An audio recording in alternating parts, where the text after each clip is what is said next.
আজকের ভিডিওটা সন্ধ্যা থেকে স্টার্ট করলাম। ইদানিং বাচ্চারা দুধ খেতে চাচ্ছে না, মানে শুধু দুধ জাল দিয়ে দিলে খেতে চায় না, বলে যে আম্মু চা বানিয়ে দাও। এই কারণে সন্ধ্যার সময় চা বানাচ্ছি। পরীক্ষা চলতেছে, জিসানের পরীক্ষা দিয়ে আসতে আসতে 5:30 বেজে যায়, একটু পরেই সন্ধ্যা লেগে যায় আর কি। তো এই কারণে সন্ধ্যার সময় নাস্তা খাওয়া হয়, চা খেয়ে তারপর আবার ওর বাবা যখন অফিস থেকে আসে তখন নাস্তা সঙ্গে নিয়ে আসে বাসায়। আজ কয়েকদিন ধরে নাস্তা বানাতে পারছি না, কারণ গ্যাস নাই, শুধু কারেন্টের চুলায় সব কিছু করে আসলে আমার ওরকম অভ্যাস নাই। আবার এটাও চিন্তা করি মাঝে মাঝে গ্যাসের বিলও দিতে হবে, আবার কারেন্টের বিলও দিতে হবে। এই কারণে আমি যতটা সম্ভব কারেন্টের চুলায় রান্না না করে যদি থাকতে পারি তো সেটাই চেষ্টা করি। আর যেহেতু ভাত তরকারি না খেলে চলে না, তো এগুলো আসলে এই জন্য করাই লাগে। কাছে দূরে যে যেখান থেকে আমার ভিডিওটা দেখছেন সবাইকে আসসালামু আলাইকুম। আশা করছি সবাই আল্লাহর রহমতে ভালো আছেন, আমরাও আপনাদের দোয়ায় বেশ ভালো আছি। তো এই যে সন্ধ্যার পর থেকে যে আমার কত কাজ থাকে, আমার কাজ সারা দিনের থেকে সন্ধ্যার পর থেকে আমার কাজ বেশি হয়। রান্না বান্নার জন্য যে প্রিপারেশান নিচ্ছি, তারপর ওর আব্বু অফিস থেকে আসার সময় মাছ নিয়ে আসছে।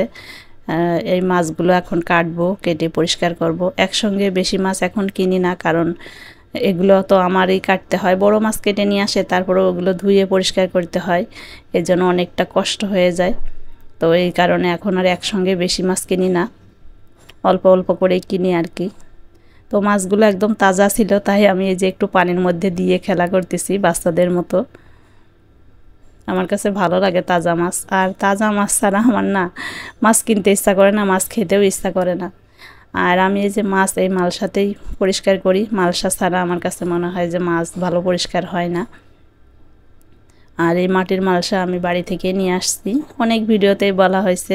তো এই মালসাগুলো না ঢাকায় পাওয়া যায় না, এই মালসার ভিতরে একটু খসখসা ধরনের থাকে। মাছ এরকম করে ধুলে মাছের গা একদম পরিষ্কার হয়ে যায়।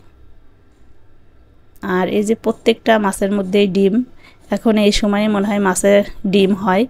পেটের মধ্যে ডিম ধুতে গেলে না ডিমগুলো সব চলে যাচ্ছে, এই কারণে আমি একটু আস্তে আস্তে ধুচ্ছি আর কি। আর মাছগুলো অতটা ভালো করে ধুতে পারলাম না, সব ডিমগুলো বের হয়ে যাচ্ছে। আমার তাসদিদ এসে বলছে যে আম্মু ডিমগুলো বের করে ফেলছো কেন তুমি, ডিম রাখো, আমি তো ডিম পছন্দ করি। এই যে মাছের সাইজগুলো অনেক বড় ছিল, এগুলো হচ্ছে দেশি ট্যাংরা মাছ। আমার না ওই যে আর একটা ট্যাংরা আছে, ওই ট্যাংরাগুলো খেতে আমার ভালো লাগে না, কেমন যেন টেস্ট। এই দেশি ট্যাংরাই আমার কাছে বেশি ভালো লাগে। ডালের বড়া বানাবো রাতে, তো এই জন্য এই যে ডাল ভিজিয়ে রাখছি, খেসারির ডাল। তো খেসারির ডাউল দিয়ে কিন্তু ডালের বড়া বেশি ভালো লাগে, মসুরির ডাউল দিয়ে অতটা ভালো লাগে না আমার কাছে। আসলে এটা খেতে খেতে অভ্যাস হয়ে গেছে, এটাই যার যেটা খেয়ে অভ্যাস।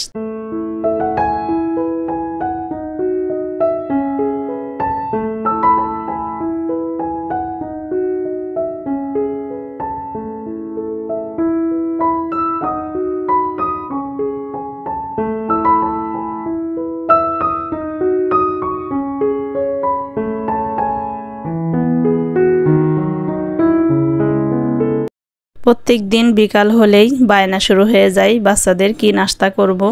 তো নাম বলতে পারে না যে কি নাস্তা খাবে, শুধু বলে যে নিয়ে আসতে বলো, তুমি যে কোনো একটা নিয়ে আসতে বলো। আবার যদি বলি যে এটা আনতে বলবো, তখন বলে যে না এটা না, এটা ভালো না। নিচে থেকে এই যে পিৎজা পিসটা নিয়ে আসছে, অনেকটাই বড়, ক্যামেরাতে মানে অতটা বোঝা যাচ্ছে না, আর টেস্টটাও ভালো। তো আসলে বাইরের নাস্তা খাওয়া ঠিক না, তারপর ওই যে বললাম গ্যাসের সমস্যার কারণে ঘরে কোনো নাস্তা বানাইতেও পারতেছি না, এই জন্য বাধ্য হয়ে বাইরে থেকেই নিয়ে আসতে হচ্ছে। আসলে একই রকম খাবার না প্রতিদিন খেতে ভালো লাগে না, সেটা ঘরের খাবারই হোক আর বাইরের খাবারই হোক। এই যে বাইরে থেকেও যে যত পছন্দের খাবারই হোক না কেন, একদিন 2 দিন 3 দিন আর খেতে ভালো লাগে না। তবে এই যে পিসটা নিয়ে আসে, বড় পিৎজা কিন্তু ওরা বানায় রাখে, পিস পিস বিক্রি করে। এক পিস পিৎজার দাম 50 টাকা, ভালোই বড় সাইজ। এই পিৎজাগুলো খেতে ভালোই লাগে, আজ 2 দিন আনতেছে, তবে এরপরে আনলে আর ভালো লাগবে না। আর এই যে ডিম নিয়ে আসছিল, ডিমগুলো আমি পরিষ্কার করে বাইরে রেখে দিলাম, ডিমগুলো আর ফ্রিজে রাখবো না, কারণ ডিম প্রচুর লাগে, কয়েকদিনে শেষ হয়ে যায়, এই কারণে আর ফ্রিজে রাখা লাগে না। ডিম নাকি ফ্রিজে রাখলে অনেক ক্ষতি হয় ওই ডিম খেলে, এই কারণে আমি এখন আর ফ্রিজে রাখি না। গরুর মাংস রান্না করব। এই যে গুছিয়ে নিয়েছি সব কিছু মশলা একসঙ্গে বেটে তারপরে দিয়ে দিয়েছি, দিয়ে মাংসটা সুন্দর করে মাখিয়ে নেব। গরুর মাংস মাখানোর উপরে অনেকটা স্বাদ নির্ভর করে। আর এখানে আমি সরিষার তেল আর সয়াবিন তেল দুটোই দেব, দিয়ে ভালো করে এই যে মেখে নিচ্ছি। আমি হাত দিয়ে মাখাচ্ছি না, কারণ হাতে ঝাল লাগবে, এই কারণে আমি এটা দিয়েই মেখে নিলাম।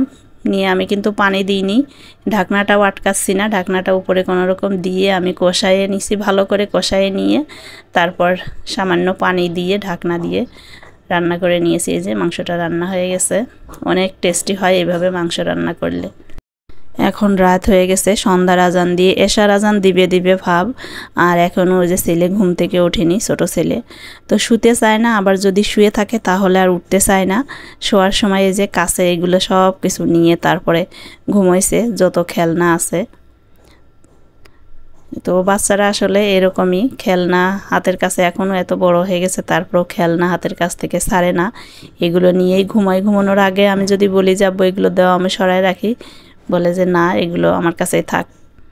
আসলে এগুলো না সব স্মৃতি হয়ে থাকবে সারা জীবন।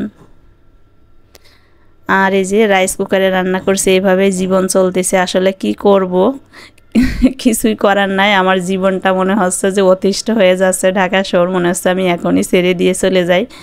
আর ভাত রান্না করছি রাইস কুকারে, তরকারি রান্না করছি ইলেকট্রিক চুলায়, এইভাবেই আসলে আমার লাইফ চলতেছে।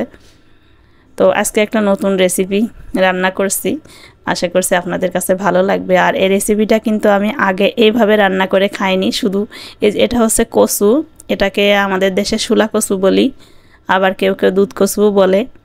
তো এই কচুটা আমি আলাদাভাবে নারকেল দিয়ে রান্না করে খেয়েছি, চিংড়ি মাছের সঙ্গে খাইনি। আজকে চিংড়ি মাছের সঙ্গে রান্না করব, দেখি কেমন লাগে। তো আপনারাও রেসিপিটা ট্রাই করে দেখবেন, আশা করছি ভালো লাগবে।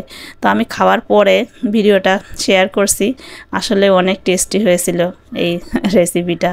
আর যে কোনো খাবার না অনেক দিন পর নতুন একটা খাবার হলে সেটাই ভালো লাগে। ওই যে বললাম না, একঘেয়েমি কোনো কিছুই ভালো লাগে না। কচুগুলো আমি হলুদ আর লবণ দিয়ে মাখিয়ে নিয়েছি, আর কিছু দিইনি।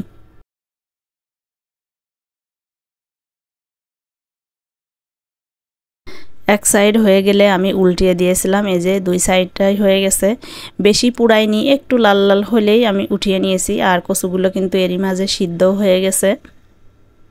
তো এগুলো এখন আমি উঠাই নিচ্ছি। উঠাই নিয়ে এক সাইডে এই যে চিংড়ি মাছ দিয়ে দিচ্ছি। চিংড়ি মাছের মধ্যেও আমি একটু হলুদ লবণ আর একটু মরিচের গুঁড়া দিয়ে দিয়েছি, যাতে মাছের মধ্যে আর কি তেল মশলা ঝাল ঢোকে, এই কারণে দিয়ে একটু নেড়ে চেড়ে ভেজে নেব। এরকম একটু ভেজে নিলে না, ওই যে বললাম না চিংড়ি মাছের মধ্যে মশলাগুলো যায়, পানসে লাগে না।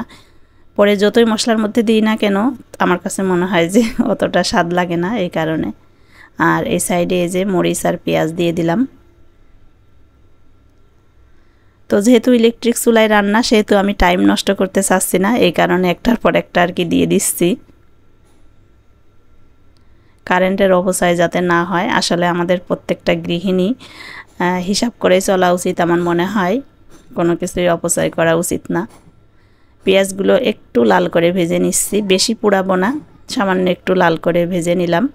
নিয়ে তারপরের মধ্যে মশলা দিয়ে দিচ্ছি, হলুদ লবণ মরিচের গুঁড়া, কয়েকটা কাঁচামরিচও তো আমি কেটে দিয়েছি, আর একটু ধনে গুঁড়া দিয়েছি। এই হচ্ছে মশলা। আর দিয়েছিলাম আমি হচ্ছে গিয়ে একটা পেঁয়াজ আর কয়েকটা রসুনের কোয়া বেটে দিয়েছি। আমি এখানে আদা ইউজ করিনি, কিন্তু আদাটা দিলে না আমার কাছে মনে হয় যে গন্ধ লাগে। তো এই যে মশলাটা কষানো হয়ে গেছে, একটু পানি দিয়ে কষিয়ে নিয়েছিলাম। মশলাটা একটু ভালো করে কষাতে হবে, নইলে কাঁচা গন্ধ থাকে। তো এর মধ্যে আমি এই যে কচু আর চিংড়ি মাছ দিয়ে দিয়েছি, দিয়ে তারপর নেড়ে চেড়ে পানি দিয়ে দিচ্ছি। পানিটা অল্প দিব, কারণ এর মধ্যে আমি নারকেলের দুধ দেব। আর একটা তেজপাতা দিলাম। এখানে কিন্তু আমি কোনো গরম মশলা ব্যবহার করিনি। নারকেলের দুধটা দিয়ে দিলাম। নারকেলের দুধটা আমি ঘরেই বানাইছি, বাড়ি থেকে নিয়ে আসা নারকেল গরম পানি দিয়ে ভিজিয়ে রাখছিলাম, সেটা চিপে দুধ বের করে নিয়েছি আর কি। তো রেসিপিটা একবার হলেও ট্রাই করবেন, আশা করছি ভালো লাগবে। কিন্তু সব শেষে জিরা গুঁড়া দিয়ে দিচ্ছি। তো রান্নাটা হয়ে গেছে, জিরা গুঁড়া দিয়ে এক মিনিট পরে আমি চুলাটা বন্ধ করে দেব। এই পর্যন্ত যারা কষ্ট করে ভিডিওটা দেখছেন অথচ একটা লাইক দিতে ভুলে গেছেন, তো প্লিজ এখনই একটা লাইক দিয়ে দেন। আপনার একটা লাইক আমার ভিডিওটা অনেকের কাছে পৌঁছে দিতে সাহায্য করবে। আর আমার চ্যানেলে যদি আপনি নতুন হয়ে থাকেন, ভিডিওটা আজকেই প্রথম দেখছেন, তাহলে প্লিজ আপনার কাছে রিকোয়েস্ট থাকবে আমার চ্যানেলটি সাবস্ক্রাইব করে রাখবেন। তাহলে আমার দেওয়া ভিডিওগুলি সবগুলি ভিডিও আপনার কাছে পৌঁছে যাবে, আপনি যখন ইচ্ছা তখন দেখে নিতে পারবেন। তো আজকে এখান থেকেই বিদায় নিয়ে নিচ্ছি। ভালো থাকবেন সবাই, পরবর্তী কোনো ভিডিওতে আবার দেখা হবে। আল্লাহ হাফেজ।